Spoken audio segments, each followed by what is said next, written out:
He drives far away until you reach the middle of literally nowhere, a completely deserted area with absolutely nothing around.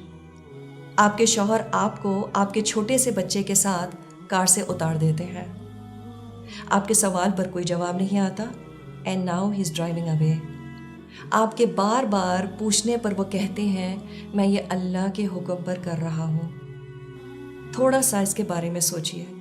This is not a hypothetical scenario, it is not a bed time story. ये लगभग इब्राहीम अलैहिस्सलाम और हाजा अलैहिस्सलाम की कहानी है.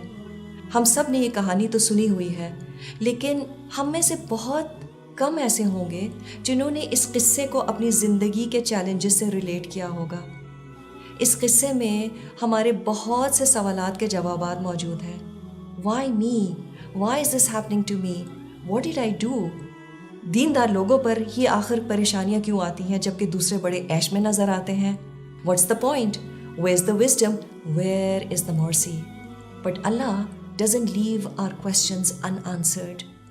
अल्लाह उन लोगों के ज़रिए जो हमसे ज़्यादा मुश्किलात से गुज़र रहे हैं हमारी तरबियत करता रहता है, so that we learn, we grow, remain steadfast and keep moving gracefully towards him until we meet him.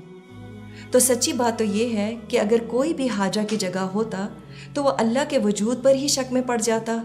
Where is the mercy? हाजा का वाहिद सवाल ये था कि क्या ये अल्लाह की तरफ से है? अगर है तो इसमें मेरे लिए कोई खैर है. Why? Because Allah's name is the most merciful. And whatever he does is essentially merciful even if it doesn't look like it to us immediately. La tay'asu min rawhillah. अल्लाह की रहमत से ना उम्मीद ना हो. ला ययअसु मिन रौहिल्लाह. बेशक अल्लाह की रहमत से ना उम्मीद नहीं होते इल्लल कौमिल काफिरीन, मगर वही लोग जो काफिर हैं. तो मायूसी कुफर क्यों है?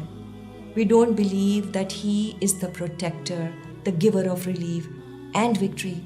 That's an essential point to remember as soon as one is hit with any form of hardship.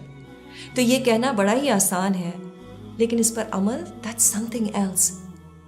बीबी हाजरा के साथ फिर क्या हुआ? क्या एकदम से आसानी आ गई थी? Just because she believed in Allah subhanahu wa ta'ala?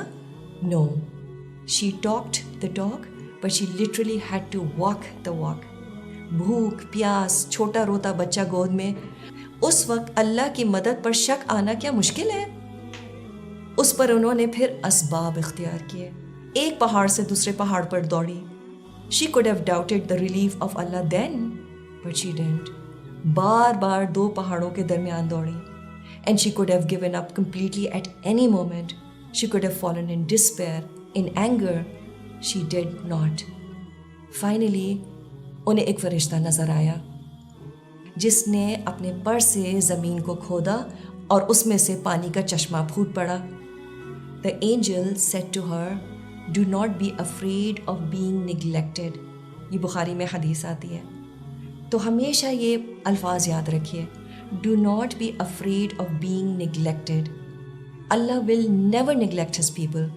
This is all we need to remember. This woman faced her difficulty saying Allah will not neglect us. और जब फरिश्ता मदद को आया तो उसने उन्हीं की बात को दोहराया. Allah will never neglect his people. मुस्लिम और बुखारी में हदीस आती है, हदीस कुदसी, I am as my slave expects me to be. तो हमारी अल्लाह से कैसी उम्मीदें हैं? हाजरा को अल्लाह से बेहतरीन की उम्मीद थी, तो अल्लाह ने ना सिर्फ हाजरा को वो दिया जिसकी उन्हें उम्मीद थी, बल्कि वो भी दिया जिसका उन्हें गुमान भी नहीं था. उसी सहरा में अल्लाह का घर कायम हुआ. And here millions upon millions of people will gravitate towards year after year until the end of the time. Hazra को तो बस थोड़े से पानी की तमन्ना थी और अल्लाह ने एक ऐसा कुआं कायम किया जिसकी वजह से वो पूरा इलाका आबाद हो गया. So Iman is not just a word, it's much deeper, much heavier. It comprises of words and action. तो पहली चीज़ क्या कि अल्लाह से बेहतरीन की उम्मीद. दूसरी चीज़ सब्र. It might take time, it might take effort, but it will get resolved. तीसरी चीज़ असबाब ज़रूर इख्तियार करें, लेकिन शायद असल सोल्यूशन वहाँ से आए जहाँ से हमने उम्मीद भी ना की हो. and it might be bigger and better than what we made dua for.